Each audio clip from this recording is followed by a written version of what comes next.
تو ایران کے لوگوں کے بارے میں اللہ کے رسول صلی اللہ علیہ وسلم نے یہ خاصیت پہلے ہی بتا دی تھی، جو آج 2026 میں سچ ثابت ہو گئی۔ رسول اللہ صلی اللہ علیہ وسلم نے آج سے 1450 سال پہلے اہل فارس، جو آج کا موجودہ ایران ہے، ان لوگوں کے بارے میں اللہ کے نبی نے ایسی بشارت بیان فرمائی تھی، ایسی خاصیت بتائی تھی، جسے جاننے کے بعد آپ بھی حیران رہ جائیں گے۔ کیا آپ جانتے ہیں کہ جس قوم کو دنیا پابندیوں کے ذریعے جھکانے کی کوشش کر رہی ہے، اس کے بارے میں 1450 سال پہلے کائنات کے سب سے سچے انسان نبی کریم صلی اللہ علیہ وسلم نے کیا فرمایا تھا؟ آج دنیا کی نظریں ایران کی طاقت اور ان کی ذہانت پر ٹکی ہیں، لیکن یہ ذہانت اچانک نہیں آئی۔ یہ وہ معجزاتی پیشن گوئی ہے جو صحابہ اکرام رضی اللہ تعالیٰ عنہ کے سامنے اس وقت کی گئی تھی جب فارس یعنی پرشیا ایک عظیم سلطنت تھی اور اسلام ابھی پھل پھول رہا تھا۔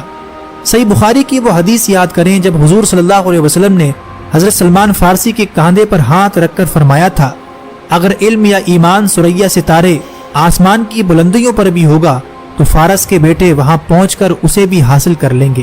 یہ صرف ایک جملہ نہیں تھا بلکہ قوم کے ڈی این اے کی خبر تھی۔ تاریخ گواہ ہے کہ امام بخاری ہوں یا امام مسلم ہوں یا بڑے بڑے مسلم سائنسدان، ان کی جڑیں اسی خطے سے تھیں۔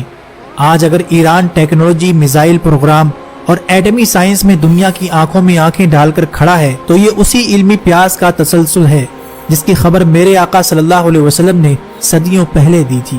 یہ حدیث آج کے اس صورتحال کو بیان کرتی ہے کہ اس خطے کے لوگ ذہنی طور پر قوی اور ارادے کے پکے ہوں گے، لیکن بات صرف ذہانت تک محدود نہیں۔ نبی صلی اللہ علیہ وسلم کی پیشن گوئیوں کے مطابق قیامت کے قریب مشرق کے اسی خطے خراسان سے ایک ایسی فوج نکلے گی جس کا راستہ دنیا کی کوئی سپر پاور نہیں روک سکے گی۔ یہ وہ فوج ہوگی جو حق کے ساتھ لڑے گی اور اپنے جھنڈے لا کر بیت المقدس کے اوپر گاڑ دے گی۔ آج کے 2026 کے موجودہ ایران کے حالات دیکھیں اور جامعہ ترمذی کی اس حدیث کو سنیں۔ جب عربوں کے بارے میں کچھ آیات نازل ہوئیں تو آپ صلی اللہ علیہ وسلم سے پوچھا گیا اگر عربوں کو ہٹا دیا گیا تو ان کی جگہ کون آئے گا؟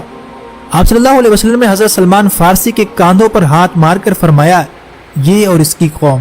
اور اس کے بعد آپ نے فرمایا کہ اگر علم ثریا ستارے پر بھی ہوتا تو اہل فارس میں سے کچھ لوگ وہاں پہنچ کر بھی اسے حاصل کر لیتے۔ مسند احمد کی ایک اور روایت میں آپ صلی اللہ علیہ وسلم نے فرمایا، قریب ہے کہ اللہ تعالیٰ تمہارے ہاتھوں کو عجم غیر عربوں سے بھر دے، پھر وہ عجمی ایسے شیر ہوں گے جو بھاگیں گے نہیں، وہ تمہارے دشمنوں کو قتل کریں گے اور فاتح بنیں گے۔ آج 2026 میں کیا آج ہم اپنی آنکھوں سے وہ منظر نہیں دیکھ رہے کہ تمام تر مخالفت کے باوجود یہ خطہ جھکنے کو تیار نہیں؟ دوستو، یہ محض سیاسی خبریں نہیں ہیں، یہ وہ الہی اشارے ہیں جن سے ہمیں خبردار کیا گیا تھا۔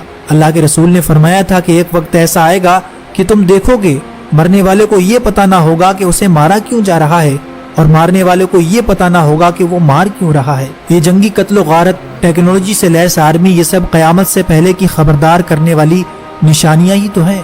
اللہ کے رسول نے اپنی امت کے ایک حصے کے بارے میں یہ بھی فرمایا تھا کہ میری امت کا ایک حصہ قیامت تک باطل سے لڑتا رہے گا اور ان کے مخالفین ان کا کچھ نہیں بگاڑ سکیں گے۔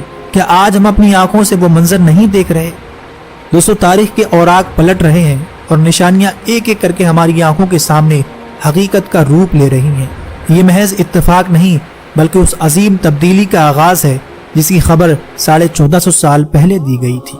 اگر آپ بھی چاہتے ہیں کہ لوگ ان نشانیوں سے بیدار ہوں تو اس ویڈیو کو زیادہ سے زیادہ لوگوں تک ضرور پہنچائیے گا۔